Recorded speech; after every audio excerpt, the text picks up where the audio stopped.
bienvenidos nuevamente a su podcast de Negocios a la Vida, donde hablamos de todo aquello que puede repercutir en tu vida ante una muy mala decisión. Ya saben, fiscal, comercio, emprendedorismo, inversiones, política y el desmadre del mundo. Y nuevamente un episodio más de Hablamos de, con mi buen amigo Fer Muñoz. ¿Cómo estás, Fer? Muy bien, gracias Arturo. Igual saludos a todos los que nos escuchan. Oye, Fer, pues traemos otro episodio más. Hemos estado platicando a lo largo de, pues, estos creo que ya 3 episodios que llevamos, de las diferentes situaciones que estamos viviendo México, Estados Unidos. Por ahí de repente sale uno que otro país a relucir para temas de comparación. Ya hablábamos en su momento el tema de lo que se está discutiendo en Estados Unidos, las próximas votaciones en noviembre, etcétera, etcétera. Ya grabaremos después de lo que sucede con el próximo debate que seguramente habrá entre Kamala y Trump la próxima semana, si no me equivoco. Entonces, pero creo que ahorita que anda como muy caliente la tensión entre México, principal México, Estados Unidos y el agregado cultural Canadá que se está arremetiendo contra México, según el presidente Manuel López Obrador, diciendo que Canadá está al servicio de Estados Unidos por pronunciarse casi después de que Estados Unidos lo hizo. Entonces, pues vamos a hablar un poquito del tema local, ¿no? ¿Qué te parece? Sí, me parece excelente y justo en ese sentido, igual, vaya, me gustaría también arrancar mencionando que esta semana está muy interesante todo el tema económico. Ya ves que la bolsa ha tenido, lunes empezó muy mal, hoy está muy mal también, y me refiero muy mal bajando, sobre todo por perspectivas económicas donde al parecer empiezan a soplar vientos de posible desaceleración económica aquí en Estados Unidos, pero liga muy bien con la reforma allá en México y vaya, justo estando en Estados Unidos, creo que ahora yo tengo preguntas para ti de cómo se está viviendo allá, de cuál es el tema allá, cómo lo están pasando, porque vaya, de nuevo, como hemos platicado en capítulos anteriores, pues mucho de lo que llega aquí es ruido, son algunos comentarios muy puntuales, y creo que será interesante también como entender cuál es la perspectiva de México y cómo va embonando en este movimiento económico global, ¿no? Entonces, refiriéndome específicamente al tema de la reforma, igual, ahora sí que creo que sería interesante primero entender los principales puntos, sobre todo si tú ves alguna preocupación o cómo liga esto con la situación en México, y de ahí si quieres nos vamos jalando hebra, porque creo que da para mucho. Sí, de acuerdo, creo que da bastante el tema. Digo, me gustaría justo a tu intervención como ir dando un poquito de contexto de cómo llegamos en donde estamos, ¿no? Sí, claro. Evidentemente, quitando el tema de la elección del 2 de junio, que ganó la presidenta Claudia Sheinbaum y que al final, pues hubo pues evidentemente, donde ganaron incluso la mayoría simple directamente en Cámara de Diputados y Senadores, evidentemente, pues eso ya lo sabíamos, era una tendencia que se veía. Lo que nunca esperamos, evidentemente, fue el tema de la mayoría calificada, que se dio un poquito por este tema de la famosa sobrerepresentación, y aquí es donde quisiera centrar un poquito el contexto, porque es lo que está disparando todos estos. Recordemos que el pasado febrero de 2024 el presidente dio una propuesta de 20 reformas constitucionales, de las cuales como que han surgido diferentes panoramas. Una de ellas principalmente es el tema de la reforma judicial.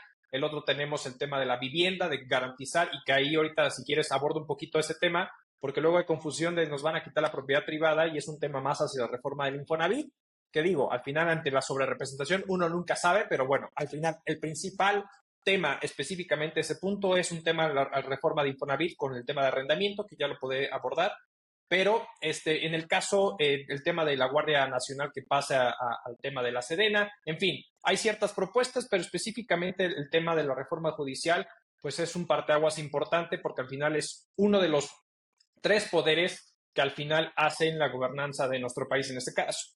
¿Qué sucede? O sea, al final sabemos que tenemos a un presidente que al final hoy pues, ha tenido una popularidad, no hay que negarlo, tiene una popularidad impresionante, su discurso les hace llegar bastante fuerte a gran parte de la población o a esas que en su momento eran las minorías, que hoy son las mayorías, es decir, las minorías en cuanto a voz y voto, mayorías en cuanto a la estructura socioeconómica, ¿no? Entonces, en ese sentido, pues pasa que al final una de las cosas que se discute en su momento por el TRIFE y por el tema del INE, pues es cómo asignar los famosos plurinominales que es lo que prácticamente se conjuga esta formulita para darle prácticamente pie a esas minorías de partidos, darles una mayor representación prácticamente en este punto.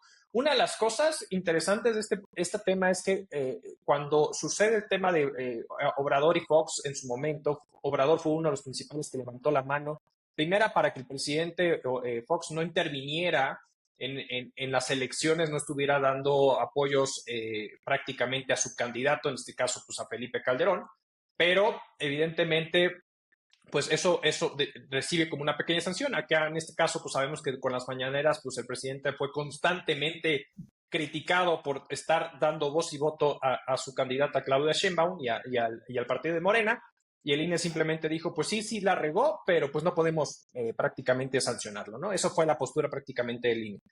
Y entonces con el tema de la sobrerepresentación, pues prácticamente hay un formuleo y la discusión principalmente se tornó con base al tema de la discusión del tema de la coalición y el tema de partidos políticos. Estos fueron los dos términos que prácticamente suscitaron, donde decían, oye, a ver, la oposición y muchos críticos en tema legislativo decían, oye, es que tienes que darle una interpretación armónica o una interpretación sistemática a lo que en su momento la intención fue. Antes las coaliciones no eran tan agresivas, eran más partidos políticos, por eso se plasmó el tema del partido político, pero la naturaleza era que no existiera el poder representativo con una mayoría calificada, sobre todo por temas de proteger el tema de los cambios constitucionales.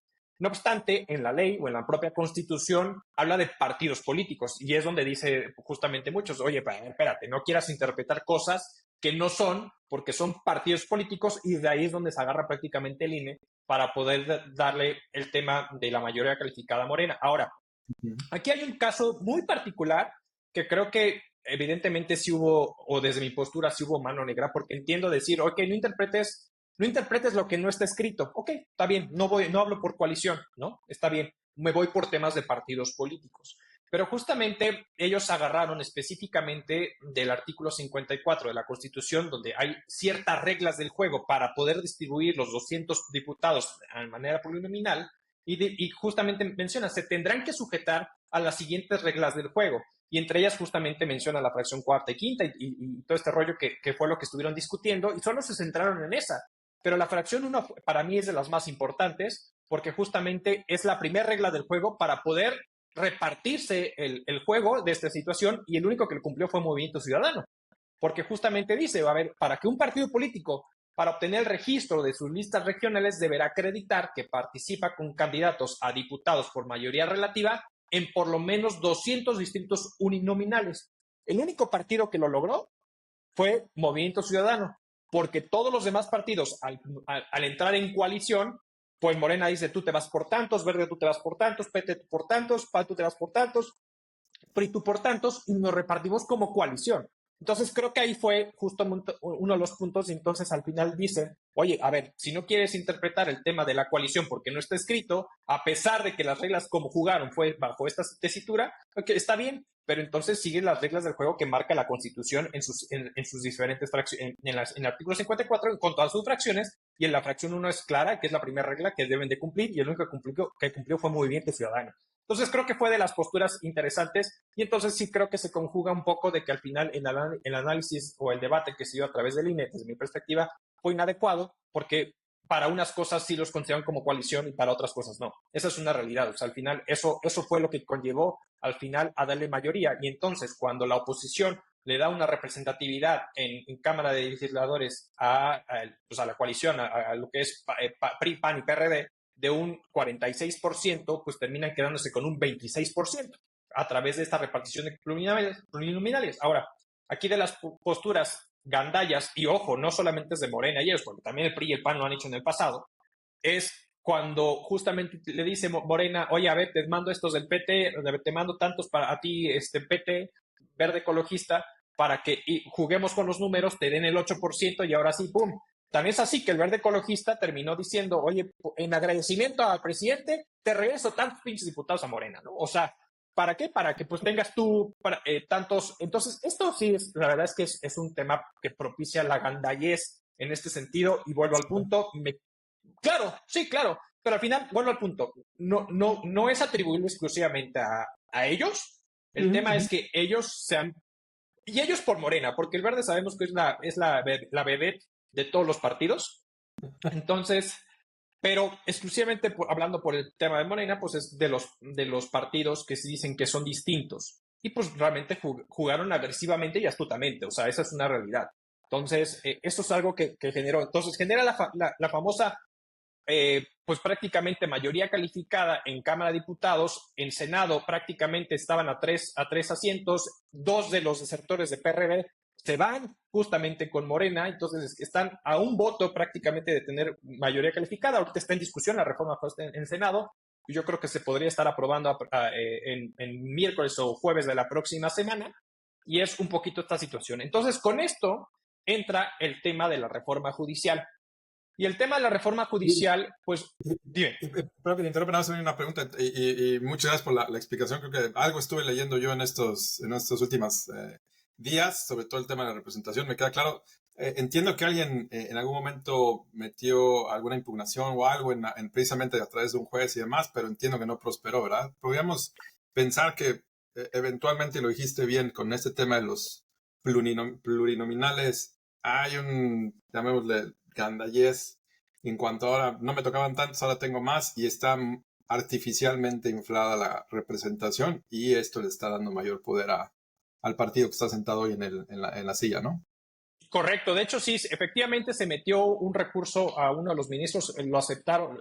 Ahora sí, unas cosas que se le gritó a Norma Piña de haber aceptado el recurso prácticamente a revisión, pero el juez sí, ya el ministro pues prácticamente dijo, a ver, me voy a dar el tiempo de revisarlo y cualquier conclusión a la que yo pueda llegar, evidentemente no va a ser aplicable a este momento. O sea, tendrá que ser aplicado a lo mejor a futuro, ¿no? Entonces, como diciendo, o sea, la situación es, hoy en día, para el tema de la sobrerepresentación, ya no hay prácticamente nada que hacer en este sentido. Serían cuestiones hacia el futuro, en este caso, ¿no? El tema es, pues, saber qué tanto pueden modificar con este poder que traen prácticamente de que no querer soltarlo para poder, evidentemente, hacer esos ajustes. Pero sí, justamente eso es lo que sucedió, pero se turnó a una revisión particular para un efecto futuro, no presente, ¿no? Entonces, okay, eso sí. Okay, interesante. Pero al final ya las cosas están como están y bueno, tienen la mayoría completa en Cámara. Senado, como bien lo dijiste, uno, pero sabemos que aquí, desde Álvaro Obregón, mira, los cañonazos funcionan. O una carpeta de averiguación, o se enfermó de diarrea, o algo pasa. Algo pasa. Algo pasa que ese voto es clave. Exactamente. Okay. ¿No? Entonces, reforma judicial. Exacto. Sí, y entonces estamos ahorita con el tema de la reforma judicial que está causando un revuelo bastante interesante. Ahora, creo que aquí la postura es, muchos coinciden que debe existir una reforma judicial, sí. El punto es de qué forma y de qué manera. Aquí lo interesante es, hablando específicamente de lo que se está hablando mucho, creo que se habla mucho pues creo que se le está dando mucho peso, y esa es la interpretación que yo le doy en el tema, hacia un tema como si fuera más hacia el asunto penal. Pero la realidad es que gran parte de los juicios en México son civiles y mercantiles, la gran parte, menos lo penal. Entonces, le están dando ese peso al tema, como que pareciera que el discurso es hacia el tema penal, ¿no? Entonces, el tema es que, a ver, para el tema penal, pues quien hace la carpeta de averiguación pues son las fiscalías. Entonces, ahorita pareciera que prácticamente las fiscalías se están riendo porque su ineficiencia está siendo señalada a través de los jueces, ¿no? Entonces, y es donde está causando un poquito prácticamente esta situación que no está gustando. Y ahora, esto está trayendo consigo como diferentes cuestiones por varios temas en cuanto a lo que conlleva el tema de la reforma judicial. Por un tema, el tema de las elecciones, el famoso Tribunal de Disciplina, el tema de la reforma del artículo 116 constitucional y todo el tema de los poderes judiciales locales, que va a representar toda una reestructura en este sentido. Y obviamente, pues las consecuencias que puede haber en materia laboral respecto a la reforma hacia el Poder Judicial y la Escuela Federal de Formación Judicial, que es de los puntos como que se están atacando en este sentido, ¿no? Entonces, creo que aquí el punto que está diciendo es decir, oye, a ver, el tema, una de las posturas es la famosa elección popular de los jueces ministros, de todo el Poder Judicial prácticamente, lo que primera, de cierta manera, pareciera ser inviable por el tema de la cantidad de de lo que puede implicar económicamente y desgastante para que una persona pueda ir a votar y traiga un listado de diferentes jueces, ministros y todo, como para poder llenarlo a mano y poderlo votar, porque pudiera ser ineficiente en ese sentido, ¿no? Ahora, esto se dice mucho que al final el tema de la elección popular puede ayudar a incentivar el tema de la democracia y que prácticamente sean electos por el pueblo y que ayude prácticamente a quitar la corrupción en este sentido, porque ya no son por temas de compadrazgos, y esa es un poquito la postura y el speech que se está dando en ese sentido. El tema es que, a ver, y hacen mucho referencia, y tú lo sabes, a temas hacia Estados Unidos, y lo refieren muchísimo. En 40 y tantos estados de Estados Unidos se eligen por voto popular. Y sí, pero son locales y solamente para ciertos puntos que a lo mejor ahorita tú pudieras explicar un poquito esa situación, pero no son los federales, no son para grandes situaciones, etcétera. Entonces creo que hay un speech a medias en este tema, y prácticamente el único país que sí lo hace así es Nicaragua. Y pues, espera, Nicaragua, a ver, o sea, es Nicaragua. Sí, sin ofender, pero a ver, es un poquito el tema económico y la relación que se tiene económicamente hablando para nuestro país en este sentido. Entonces, el tema de la elección. ¿Mande? Antes de que sigamos, nada más para hacer el paréntesis sobre Estados Unidos, mi único comentario, claro, lo que quería apuntar es la gran diferencia entre los jueces, como bien dijiste, electos a nivel estatal aquí en Estados Unidos contra los jueces allá en México. Hay que recordar que tenemos dos sistemas de derecho completamente diferentes. Finalmente es derecho romano allá en México, que viene de España y todo esto. Aquí es derecho inglés. El juez, la función de un juez aquí en Estados Unidos es, si lo quieres, lo quieres traducir o dar un buen ejemplo, es como un mero acompañante, organizador, le puedes llamar también mayordomo, no sé, alguien que nada más está vigilando que el procedimiento marcado en la ley para los juicios se cumpla, que los pasos sean los correctos, que los tiempos, la forma sea la correcta, pero es nada más alguien que vigila y acompaña el proceso. La decisión al final del día de un culpable o no culpable, y jurado. Es como en las películas, tenemos un jurado. Y entonces son 12 pelados que vienen, se eligen aleatoriamente y ellos son los que deciden cuál va a ser la posición del Estado ante una situación específica. Y también hay, como bien lo dijiste, puede ser penal, civil, etcétera, ¿no? Entonces, el juez no tiene un poder de decisión que es muy diferente contra México. Y ahí está la diferencia clave. Los jueces acompañan el proceso, porque tienen que hacer eso, pero tienen la decisión. Y eso hace completamente distinto todo. Ahí paréntesis. No, y creo que fue un paréntesis muy acertado por lo que iba a comentar justamente respecto al tema de la elección popular. O sea, porque al final, bien lo mencionas, o sea, el juez si bien es el que termina dictando la sentencia con base a ver cómo se fue desenvolviendo, a que fue llevando prácticamente el proceso de la mano para que todas las partes involucradas se cumplan en cuanto al tema de procedimiento y etcétera, etcétera. Y en México, efectivamente, toda la decisión recae evidentemente en el juez.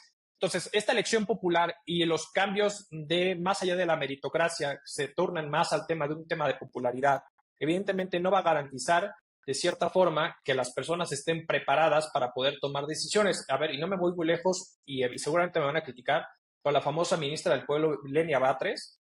Está bien no está bien que apoye a un partido porque tendría que ser independiente, y justo ese es el punto particular del tema de la elección popular, que al final unos van a ser propuestos por la Cámara la Cámara de Legisladores, la Cámara de Diputados, y evidentemente la mayor pues son Morena, el Ejecutivo, Morena, y pues el Poder Judicial. Entonces, 2 contra 1, de cierta forma, para el tema de la elección, y más que nada la tendencia. Entonces, el tema de la imparcialidad se puede romper, evidentemente, por esos sesgos políticos que pueden tener los candidatos. Y entonces, el tema de la preparación, al no estar bien preparados, creo que puede volverse algo delicado, porque en él recae prácticamente la responsabilidad de la decisión final ante un juicio.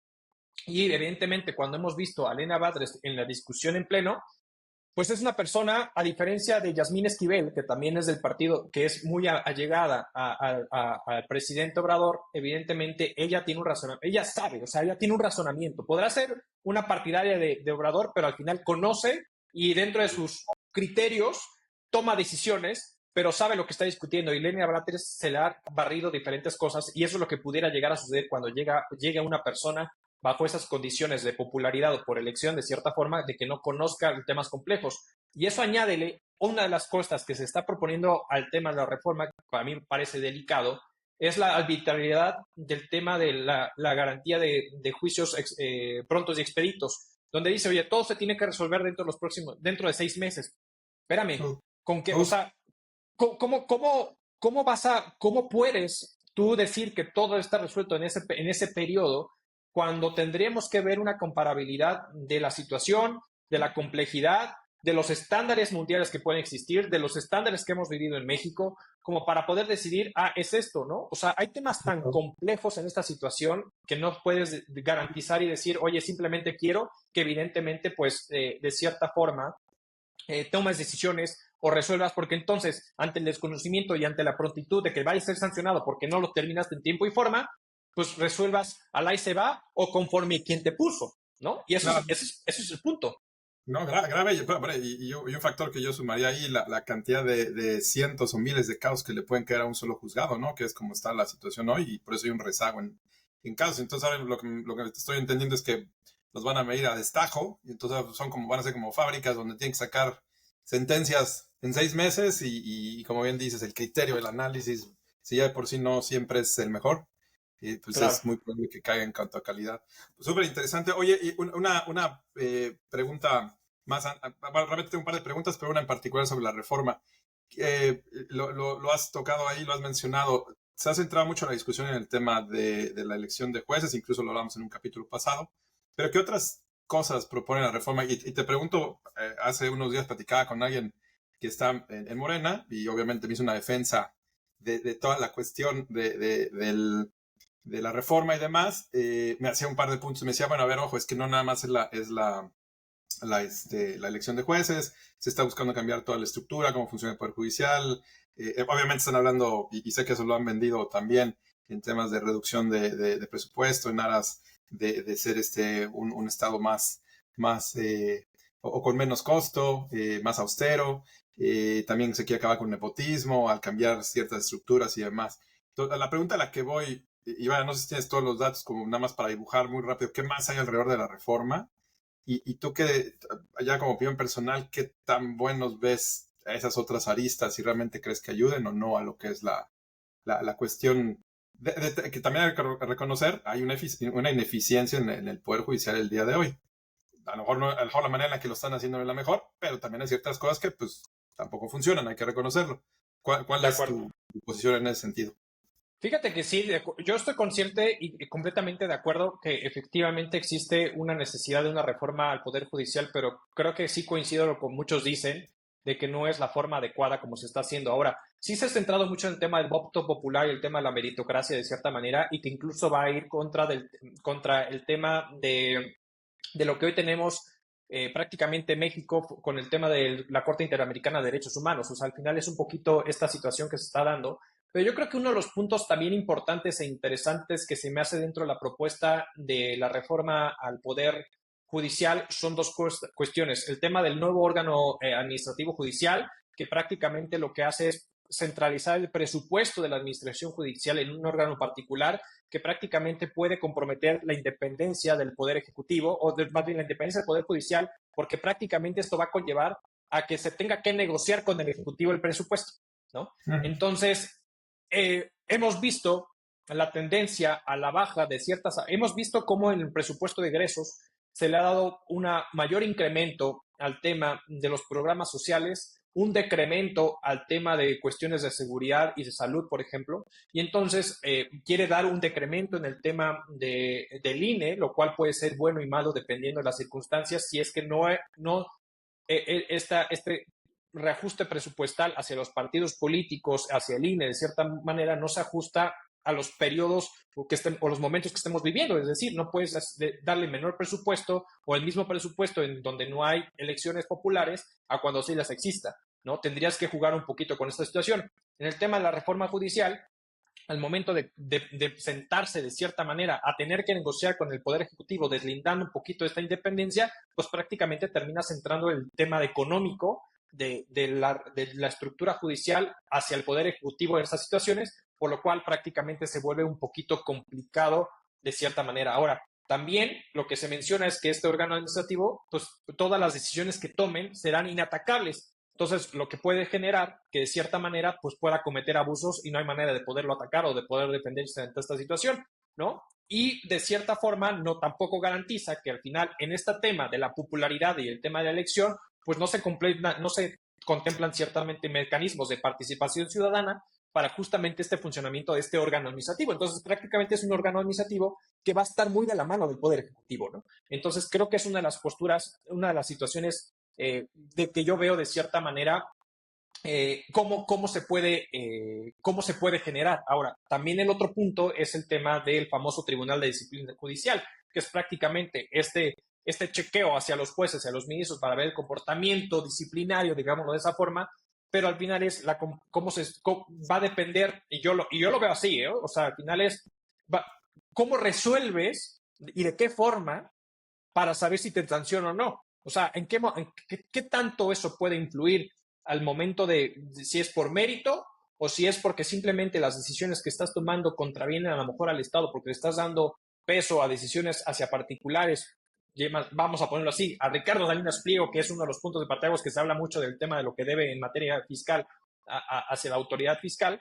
Entonces dice, oye, pues no, se está resolviendo conforme a derecho y al final quien a lo mejor no está haciendo sus papeles de manera adecuada son los propios abogados de la autoridad en esta situación. No lo sé. O sea, al final creo que estos dos parteaguas, creo que más allá del tema de lo que se habla de la popularidad, creo que también que no se discute y no se plasma tanto, creo que sí son temas interesantes que ponen en riesgo el funcionamiento adecuado de las propias. Entonces ya tienes a jueces y magistrados electos de forma popular que no te van a garantizar la preparación adecuada, aunque exista esta famosa escuela que quieren hacer y esa escuela cómo va a estar formada, ¿no? Entonces, ¿qué vas a enseñar? O sea, y no olvidemos que en su momento quisieron meter, y ojo, a ver, quisieron meter el tema de los libros de texto gratuito, el tema del socialismo, y un juez le dio reversa y dijo, no hay manera, ¿no? Entonces, vamos a pensar que ahora vamos a adoctrinar, ¿no? Y lo llamo de esa manera, para la preparación de los jueces hacia que sus decisiones sean bajo ese tipo de tesitura y entonces rompes completamente la imparcialidad. Yo creo que son de las cosas que yo personalmente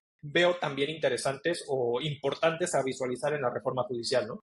Interesante, súper buena perspectiva. Y eso me lleva a la pregunta, aterrizando esto, porque creo que todo el panorama lo has pintado muy bien y creo que nos llegas con buena idea de cómo están ocurriendo las cosas con esta reforma.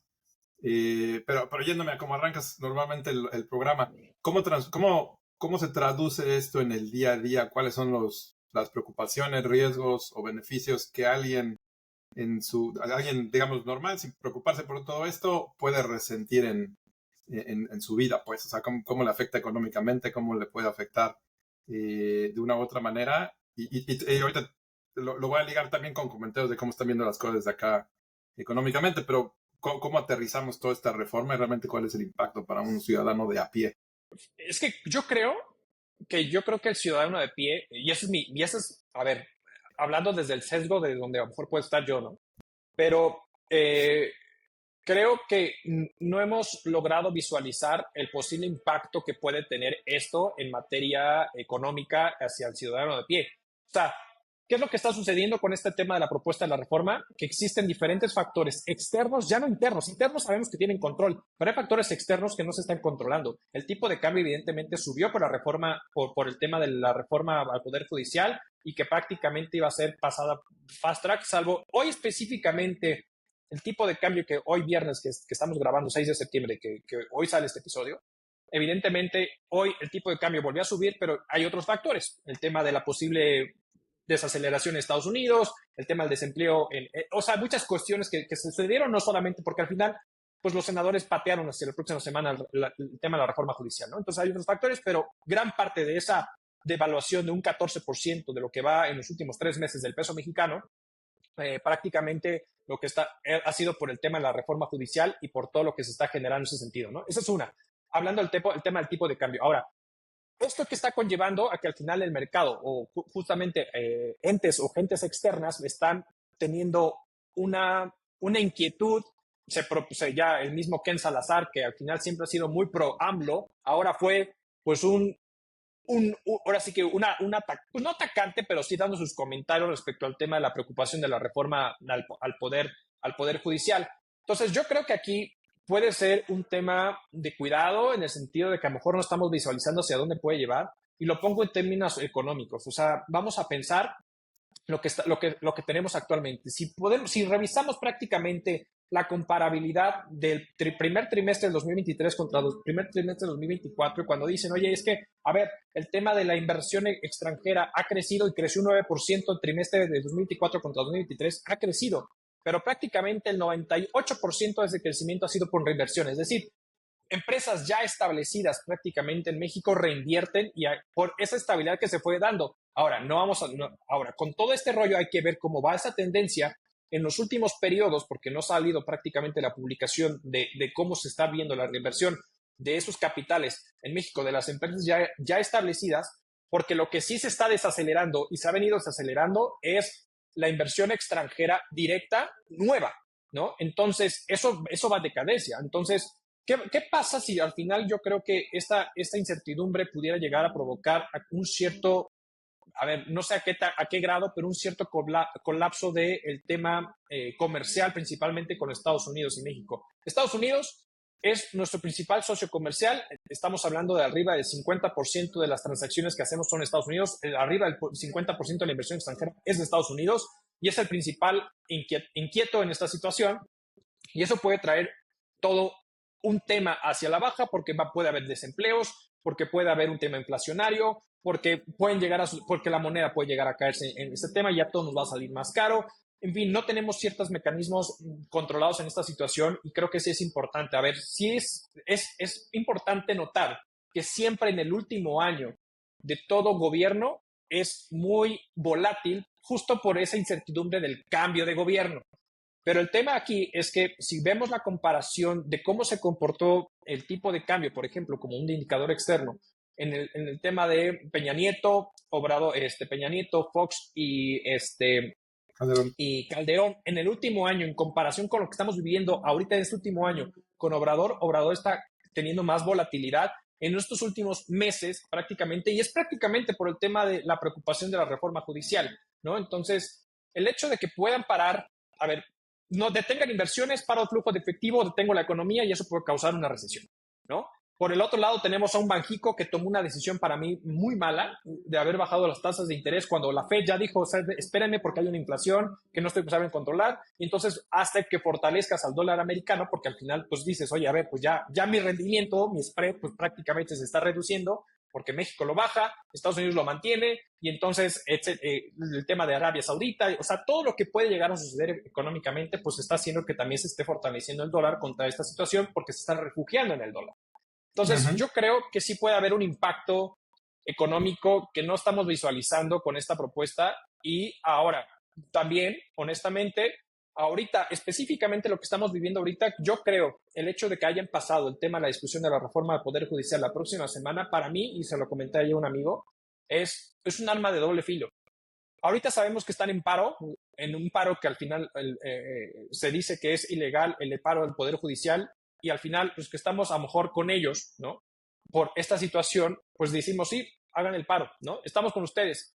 Pero ¿qué tanto realmente puedes aguantar tú un paro del Poder Judicial cuando tienes un trámite ahí ingresado? Es decir, voy hablando de lo que a mí me toca desde mi trinchera, desde el punto de vista fiscal. Cuando existe, ahorita prácticamente el SAT se está dando vuelta a la hilacha porque dice, ¿cómo te defiendes si le están dando turno a las cosas urgentes? Entonces, mientras tanto, te puedo joder. En lo que pues, los jueces están en huelga. Entonces, por un lado dices, oye, a ver, evidentemente estoy a favor de que tengan huelga para que hagan exigir sus derechos, etcétera, etcétera, pero por el otro lado, conforme va pasando el tiempo, me vas a hacer que me desgaste porque mi situación en juzgado no corre porque estás en paro. Entonces, por lo tanto, los atacantes en este caso, pues evidentemente se pueden dar vuelta a la leche y no hay manera que me pueda defender tan fácilmente, ¿no? Entonces, creo que son los factores que no estamos visualizando respecto a todo el tema que se está sucediendo, ¿no? Es lo que yo personalmente veo. Y no sé tú, en el caso allá de Estados Unidos, ¿tú qué ves? ¿Qué haces? Porque creo que también ya una cámara por allá se pronunció de hold todo el tema de las inversiones a México en lo que se resuelve el tema, ¿no? Y ahorita voy a seguir con ese comentario. Nada más antes de una pregunta, justo porque no soy abogado y tienes tú más contexto ahí. Hablaste muy bien de toda la cuestión económica. ¿Qué pasa con el lado de la seguridad jurídica? ¿Cómo le pega la la reforma judicial y justo entendiendo que va a haber ahora jueces electos, todo este movimiento en estructuras y demás. No sé si la pregunta correcta es, ¿México se convertiría en un país donde la certeza jurídica se reduce, desaparece? ¿Cuál es tu perspectiva ahí? Y eso va a ligar con el comentario ahorita hacia el extranjero, lo que vemos desde acá. Mira, yo te podría decir que la certeza jurídica, mientras todo lo que está en ley, evidentemente, hablando desde el punto de vista de lo que hay en ley, evidentemente debería existir una certeza jurídica en el sentido de lo que ya está legislado y lo existente.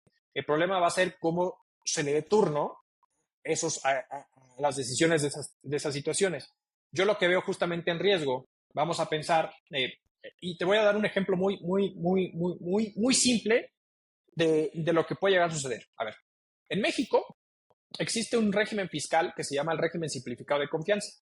Este régimen simplificado de confianza es un régimen digámoslo así, muy sencillo, entre comillas, para las personas de menores ingresos y que prácticamente el gobierno que está actualmente lo saca en favor de poder eficientar el cálculo, el pago y todo el tema hacia las personas de a pie o que tengan ingresos menores o ciertas estructuras, ¿no? El tema es que a diferencia de todos los demás regímenes, que este es un tema, es un régimen opcional para las personas físicas específicamente y que opten por esto, entonces, ¿qué es lo que está sucediendo? Y ahí me explico a tu pregunta concreta. ¿Qué pasa si un contribuyente que está en reciclo no presenta su declaración anual porque ya sucedió? En tiempo y forma, pues, ¿qué está haciendo la autoridad? Te saca del reciclo porque justamente te dice, oye, sí te puedo sacar del reciclo porque evidentemente, y no puedes regresar. Entonces ya te vas en régimen general de personas físicas conforme a la tarifa de que puede ser hasta 35%, a diferencia prácticamente del reciclo, que son una tabla progresiva hasta un porcentaje menor, ¿no? Muy menor, o sea, directamente sobre el ingreso. Bastante atractivo. Pero el tema es que si se te falla algo de la forma o de la situación que te está pidiendo la autoridad en requisito, te saca. Pero te está sacando desde el día que tú te diste de alta primera vez en reciclo. Entonces, si estás ahorita en 2024 y la autoridad se percata y tú te diste de alta en 2022, que fue cuando inicia el reciclo, en enero de 2022, te va a ir hacia atrás y te va a prácticamente exigir el pago. Wow. En ley no existe la transicionalidad de cómo se debe hacer ese paso. Lo quiso hacer el SAT a través de una regla miscelánea. Entonces, la regla miscelánea quiere decirte cómo hacerlo, pero no está ligado. Eso es por jerarquía de ley, no es procedente. Entonces, al momento de meter un juicio de nulidad contra esa situación, para que evidentemente no te da, si tú, y así tal cual, tú eres mi juzgador y al final tú estás pro gobierno y te cae mal todos los que no pagan impuestos y al final pagaron impuestos conforme al régimen que les tocó. Pero al final, esta situación es como es, porque así algunos jueces se llegaron a pronunciar de no te doy la medida cautelar de seguir en el reciclo, porque al final transgrede el tema transgrede el principio de progresividad social hacia el Estado, ¿no? Entonces, en un momento dado, pues tú eres un juez que va a favor de Morena. Que fui elegido que fuiste elegido. O propuesto. Entonces va a decir, no, pues, a ver, pues sí, pero pues esto contrapone al Estado y beneficia al Estado, es decir, beneficia a todos porque es dinero al erario contra tu beneficio individual, a pesar de que es ilegal esa resolución porque no está en ley. Entonces, a eso es a lo que me puedo llevar, y eso es un ciudadano de a pie, o sea, no me estoy yendo con las grandes empresas que ganan miles de millones de pesos, no, hombre, o sea, es con el cuate que a lo mejor tuvo un ingreso anual de 200,000 pesos, 300,000 pesos, y si pagaste un 2.5% sobre ese monto en todo el año, pues ahora vas a pagar a lo mejor un 15, un 20% y me lo pagas con recargos de actualizaciones porque vas hacia atrás. Entonces, eso es el punto que yo le veo delicado en este tipo de situaciones cuando no eres un juzgador con conocimiento que va conforme a la ley y que más bien puede estar apadrinado por un pensamiento político de cierta forma, ¿no? Claro, que ya hay sesgo, ¿no? Que ya está sesgada la mentalidad y sí, y creo que es un riesgo grande y vaya, súper buen ejemplo, gracias por la explicación. Yo lo ligaría también un poco con el tema de propiedad privada, ¿no? O sea, no sé si eventualmente, y pensando sobre todo en empresas grandes, ¿no? Yéndome un poquito más a lo grande, que hacen grandes inversiones, que tienen un terreno, un edificio, no sé qué, el día de mañana alguien puede llegar y ponerles un juicio para para quitárselos y por si hay algún interés atrás y el juez está alineado, pues también podría haber ese tipo de riesgos, ¿no? O sea, finalmente, a lo que vas y me queda muy claro es que si ya de por sí hoy dependemos del criterio de una persona que es el juez y que en teoría tiene cierta preparación y cierto historial entendiendo y estudiando todo esto, el riesgo se abre mucho más a que alguien pueda, más que supeditarse a la ley, supeditarse a intereses específicos, ¿no? Y creo, Es y te decía correcto. que quiero ligar el comentario con la parte extranjera y sobre todo la parte de Estados Unidos. Creo que justo lo que he estado viendo, leyendo, informándome es ese temor ahorita creo que más bien el punto es incertidumbre. Están todos claros que va a ocurrir, porque creo que el mensaje desde López Obrador y todo el grupo de gobierno es esto va a pasar y llegó para quedarse y no nos importa. Creo que están ciertos. Yo creo que más bien es ahorita el momento de precaución de ver, oye, a ver cómo va a caer esto y cómo arranca y qué tanto se va a poner. Yo te diría, y pensándolo realmente como gente de negocios, pues las grandes empresas están justo entendiendo, queriendo ver cómo puede evolucionar esta situación, porque vaya, de pronto meterle millones a un país donde el día de mañana te pueden empezar a quitar las cosas sin más ni más, pues creo que tienen cierto temor. Y yo me referiría específicamente a una empresa en la que trabajé y creo que también le pasa a muchas, que curiosamente estoy en Querétaro, pero pues, todas estas empresas tienen la experiencia de un Venezuela, donde ahí les expropiaron plantas, les expropiaron cosas de un plumazo, no tuvo empacho el gobierno en hacer eso, y obviamente no había ninguna defensa legal en esos países. Supongo yo que también es un poco oye, ¿qué va a pasar en México? ¿Nos podrían llegar a hacer algo así? Si el día de mañana el quien esté en el poder dice, oye, para beneficio del país, te quito tu planta, te quito tus activos o lo que sea, y el juez, además, que fue electo, pero propuesto por Ujú. la misma línea de gobierno, pues podría abrir a este tipo de situaciones. Y creo que los gobiernos o los empresarios están intentando ser muy cautos, aunque pues sí también creo que hay cierta preocupación. Y lo que dices, la Cámara, creo que es la Cámara Americana de Comercio, que agrupa a ciertas empresas como esta de Querétaro y otras que están allá en Ciudad de México.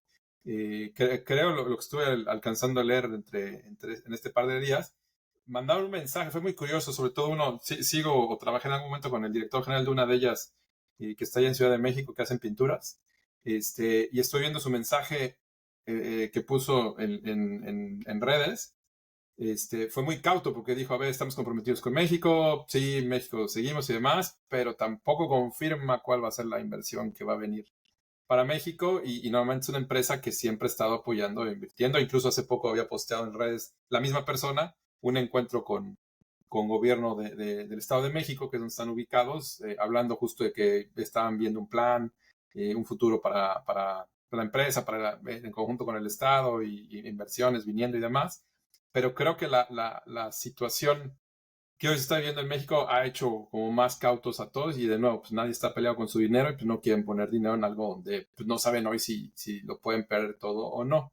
Creo que ese momento de incertidumbre ante lo desconocido y además teniendo el contexto pues, de otros países que ya pasaron por eso, donde estas mismas empresas tienen inversiones y ya las perdieron eventualmente, pues también está un poco la duda atrás de los ejecutivos diciendo qué puede pasar, ¿no? O sea, pues sí, queremos crecer, queremos meterle a México, pero pues no, el mismo gobierno está poniendo trabas. Y de nuevo, yo no estoy haciendo el comentario no en aras de criticar a quien está gobernando hoy.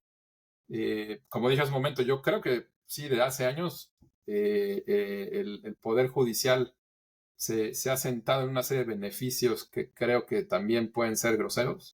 De Me voy acuerdo. a un ejemplo nada más. Todos sabemos que los magistrados, cuando están en funciones, ganan demasiado. No, no voy a Sí, decir mucho, ganan sí, demasiado. de acuerdo. Pero lo peor es que De acuerdo. salen y las pensiones con las que se quedan son demasiadas. Incluso Sí, creo que a ¿no? veces De más que acuerdo. los expresidentes. Es una grosería y vaya, esas son de Sí, las cosas que completamente de creo acuerdo. que cambiarlas. Todo el Consejo de la Judicatura también tiene ahí una serie de cosas que no han sido muy buenas. Gente que trabaja ahí, hace poco también me platicaban, gente que hoy trabaja ahí, hoy, bajo este gobierno morenista, pueden llegar a ganar bonos de hasta un año de sueldo, que dices, oye, ¿pero por qué? Pues, ¿cuál es la diferencia de trabajo y demás? Vaya, creo que esos son temas, sí, hay que atacarlos, pero por el otro lado creo que también hay un esquema donde se está creando una inseguridad o se están abriendo puertas que, como lo estamos platicando en estos minutos, pues sí dejan más preguntas que resoluciones, ¿no? Y las preguntas o las respuestas iniciales a esas preguntas, que de nuevo, si estuviéramos hablando con alguien de Morena aquí, nos diría, no, están exagerando, ustedes son antirreforma, nos estarían criticando.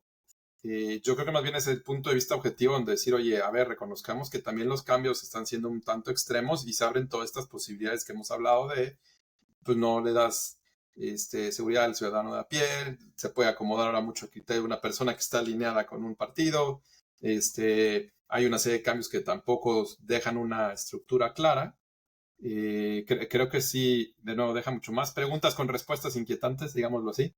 Habrá que ver en la práctica qué sucede, pero sí creo que la visión desde aquí de Estados Unidos, de amigos con los que he platicado que viven aquí en Estados Unidos, tanto extranjeros como mexicanos radicados acá, sí la mayoría coinciden que es un panorama que se está oscureciendo para México y obviamente la cuestión, y eso todos lo sabemos, la cuestión legal es un pilar fundamental en cualquier país para poder definir qué tan fácil va a funcionar la cuestión económica, porque, y es justo lo que estamos hablando, si no tienes certeza jurídica, pues las inversiones no van a venir a un lugar de alto riesgo donde pues, se pueden perder y los empresarios frenan y pues viene toda la consecuencia que también describiste en tipo de cambios, en cómo están frenándose inversiones y demás, ¿no? Entonces, sí es un momento muy particular y de nuevo yo creo que resumiría en una palabra la visión desde aquí, que pues, todo el mundo está ser cautos.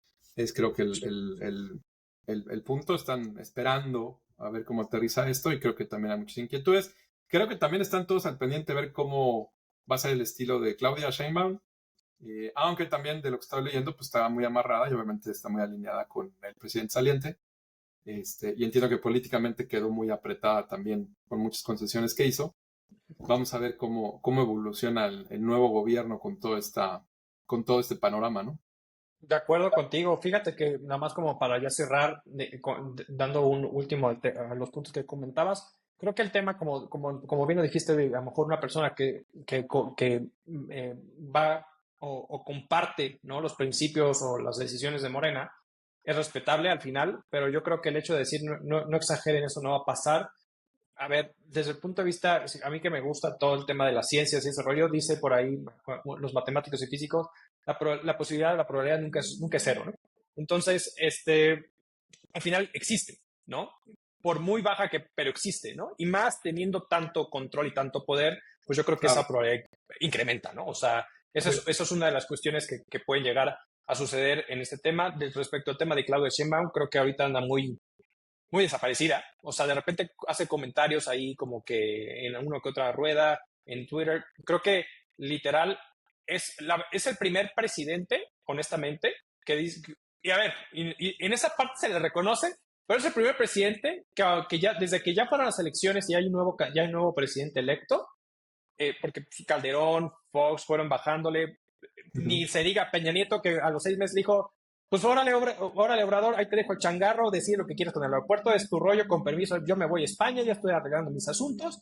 Y este cuate Obrador es el único que realmente hoy todavía sigue trabajando, haciendo todo. Sheinbaum no está para ese. Evidentemente me van a decir, pues es que todavía no es presidenta, ok, te la compro. Pero, o sea, al final, justo a tu comentario sigue ahí y entonces al final ahorita Sheinbaum está apagada. O sea, Claro, mi pregunta es, ¿está apagada, está desaparecida ella o la tienen opacada? yo Es creo que la tiene pregunta opacada. Para mí, interesante. la tiene opacada. Sí, Sí, sí, creo que exacto. también se ve lo mismo, se está viendo lo mismo y también ya empecé a ver, vaya, es la presión creo que general, pero también ya empecé a ver artículos al respecto de que están analizando justo esta transición y a tu punto es bien interesante verlo. Exacto. Así es. Súper bien, súper bien. Pues bueno, Pues ver, muchísimas gracias por lo que veo. Se van bastante, quedando. bastante. Yo creo que el siguiente episodio que grabemos va a estar interesante después de ver el tema del debate de Estados Unidos y qué pasa con el Senado en México. O sea, creo que va a estar bastante interesante porque eso puede mover las estadísticas de votaciones en Estados Unidos y cómo puede comportarse pues, la relación comercial con México conforme a esas tendencias. Creo que puede ser algo bastante interesante. ¿Pues algo más que quieras agregar? Ya, y fíjate nada más para dejarlo, a lo mejor ya lo haremos en el siguiente capítulo, siguiendo lo que decías, hoy justamente hace rato en la mañana estaba leyendo un artículo, no sabía yo, hay un profesor aquí americano que junto con, curiosamente, un profesor ruso, desarrollaron un modelo que predice los resultados de elecciones y al parecer de las últimas 9 elecciones que han ocurrido aquí en Estados Unidos solamente les ha fallado una vez la predicción. Que fue cuando Bush llegó al poder, cuando derrota a Al Gore, fue la única vez que les falló, pero todas las demás le han atinado, incluso las últimas le han atinado. El modelo hoy predice que Kamala gana, vamos a ver. Vamos a ver qué tal. Así que además lo lanzo porque me llama mucho la atención la noticia, pero ya veremos, porque así que del plato a la boca, no sabemos, ¿no? ¿Qué pasa? Exactamente. Pues muchísimas gracias a todos que nos siguen en este podcast, en este su episodio de Negocios a la Vida. Saben que estamos en todas las plataformas de audio, Spotify, Apple Podcasts, YouTube Music y Amazon Music. Y también estamos evidentemente en el video podcast en YouTube. Por favor, suscríbase, dé la campanita, comparta, haga lo que quiera con este episodio. Te lo agradecemos mucho. Nos vemos a la próxima. Ya está. Vale. Gracias, cuídate.